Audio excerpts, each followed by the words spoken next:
Olá, amigos! Quem disse que ele não vinha? Estamos aqui, hein? Muito bem, chegamos em plena sexta-feira na meiuca do feriado.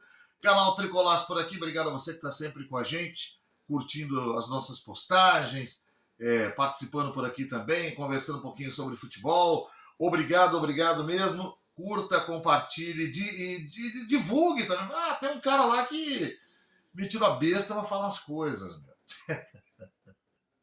Tudo bem, gente? Canal Tricolaço, depois de Brasil 5, Bolívia 1, estreia do Brasil nas eliminatórias da Copa do Mundo de 2026. É assim.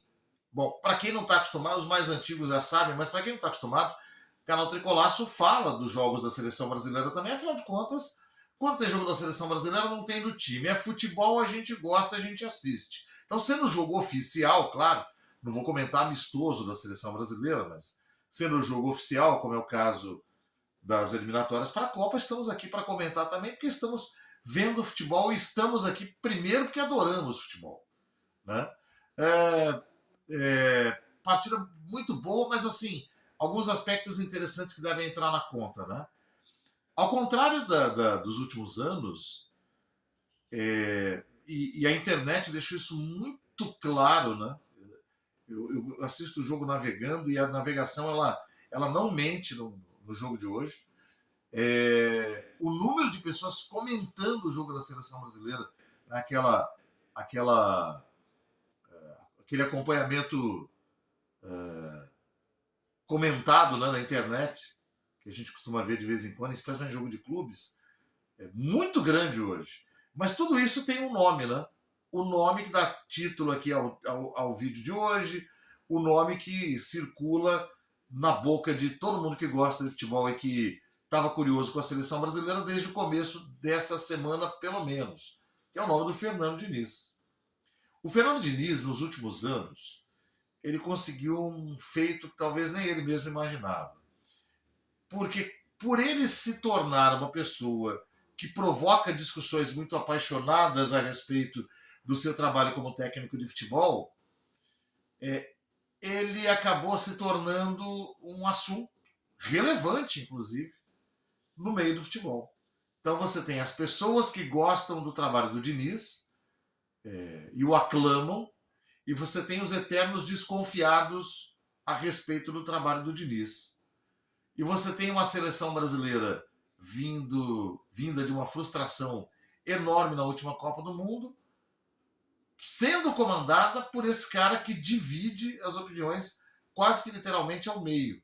Então era natural que chamasse, mais do que o Neymar bater o recorde do Pelé, mais do que ser o primeiro jogo oficial da seleção brasileira desde dezembro, mais do que o fato de que são 6 seleções agora que passam nas eliminatórias e não mais 4, com a chance de uma repescagem, ou seja, o Brasil já está na Copa do Mundo de 2026, as pessoas viram o jogo da seleção brasileira hoje para ver como se sairia o time do Fernando Diniz. E dentro deste aspecto, o time do Diniz jogou muito bem. Eu sempre digo que seleção brasileira, quando a gente fala de jogo com a Bolívia, jogo com a Venezuela e tal, as coisas são muito assim. Se perder e jogar mal, você vai fazer verdadeiros tratados para analisar o futebol ruim da seleção brasileira. Se ganhar, como ganhou, e de goleada, sempre vai ter alguém para dizer: ah, mas era a Bolívia. É verdade. Mas eu acho que você ganha, às vezes, de 5-1 da Bolívia jogando mal. Então, quando você ganha jogando bem, você tem o que dizer. E quando joga bem num sistema, ou pelo menos numa maneira diferente, sistema não, mas com uma maneira diferente de jogar, também é digno de nota. Porque você está vendo uma filosofia que será aplicada, inclusive, nos jogos chamados de difíceis. Que nessas eliminatórias serão basicamente os jogos contra a Argentina e talvez o jogo contra esse novo Uruguai, que tem Darwin Nunes, Valverde e hoje o De La Cruz jogando muito, enfim. Serão duelos interessantes da gente ver. Fora isso, é uma coisa bem mais tranquila mesmo. E onde vale analisar a maneira como o Brasil joga. E eu acho que o Brasil, o Diniz, eu sempre achei filosofia de jogo, a maneira de jogo dele, talhada para a seleção brasileira.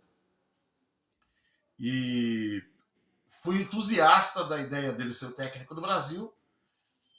Eu comecei a desenvolver esse entusiasmo antes da Copa do ano passado, quando eu dizia se o Brasil ganhar a Copa, o Tite já havia dito que sairia de qualquer maneira. Se o Brasil ganhar a Copa, o próximo técnico do Brasil tem que ser o Fernando Diniz, porque sem pressão, que o Brasil teria ganho a Copa, vai ser mais fácil dele implementar na seleção brasileira o seu estilo de jogo, que é talvez o que mais combina com o histórico, com a maneira de jogar ao longo da história da seleção brasileira de futebol. E sem pressão ele não seria cobrado para ganhar o Hexa. Então é muito mais fácil de você implementar esse tipo de trabalho.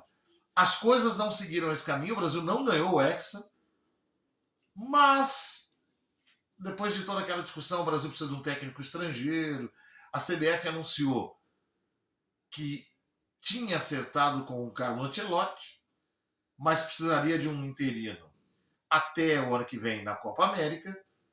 Para mim era meio evidente que esse interino tinha que ser o Diniz.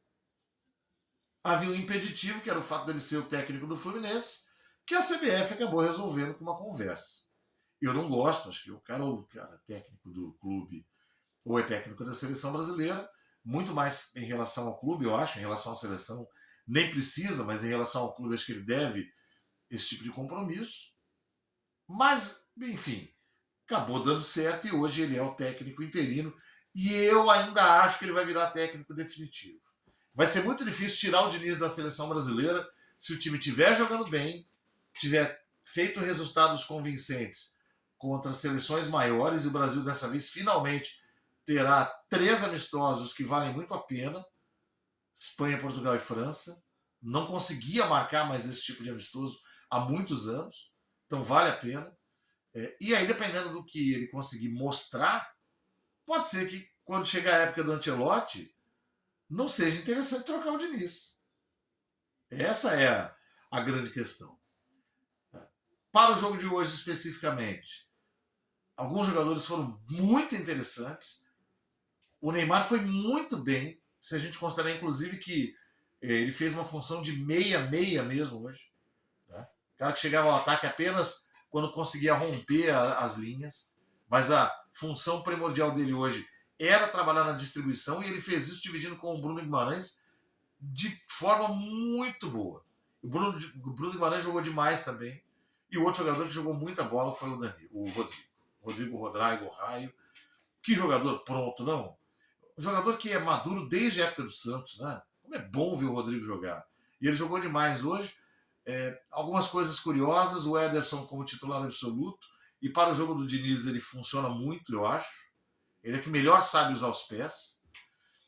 O Danilo, né, cara? Que maturidade, não?